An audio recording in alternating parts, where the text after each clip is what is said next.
Over the past few videos, we have discussed everything related to a squat.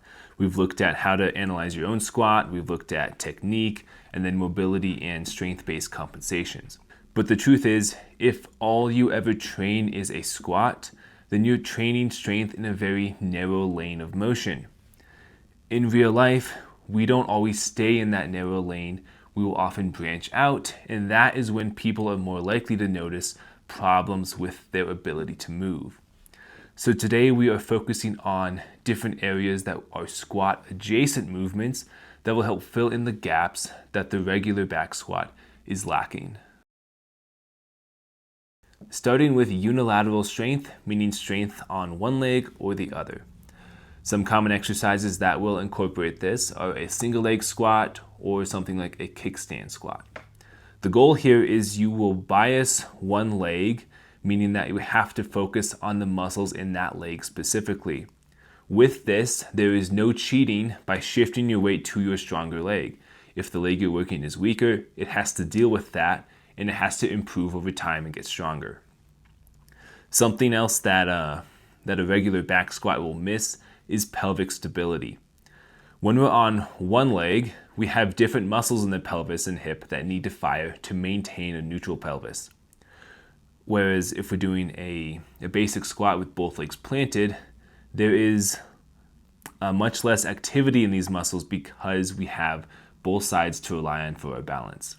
So adding some sort of exercise that will bias one leg or the other is a great way not only to improve your strength side to side, but add that additional element of pelvic stability, which is more essential the older we get.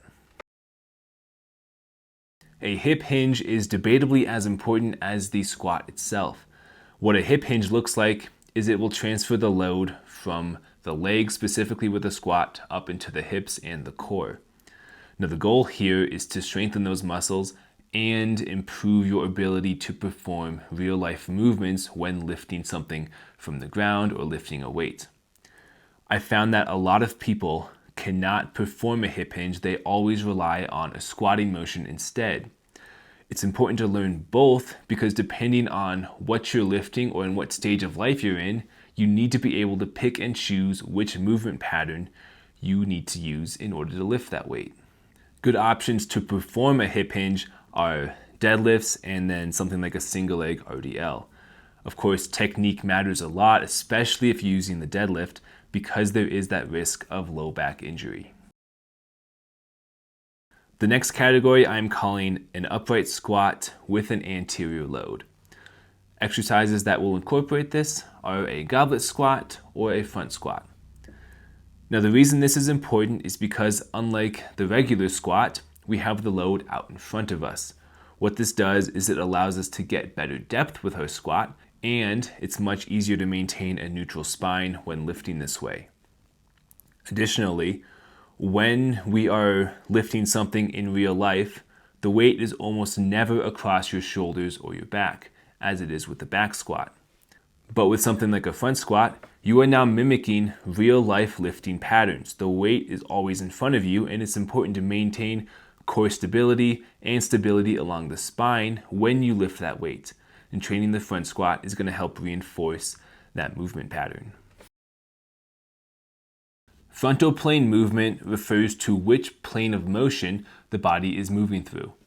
Oftentimes when you're doing just basic squatting motions, you are staying in the sagittal plane, which is front to back. The frontal plane involves side to side motion. Some good examples of this would be a Cossack squat or a lateral lunge. The goal here is to incorporate the muscles that move your limbs side to side and involve the core in a side to side stability pattern. There are many real life applications to this frontal plane movement, and improving your stability here will help reduce your risk of injury. This is how people tear their MCL, ACL, and meniscus often when they're cutting during a run. As they push sideways, they lack the stability in the hip or foot to maintain that position, and then the knee will compensate as a result.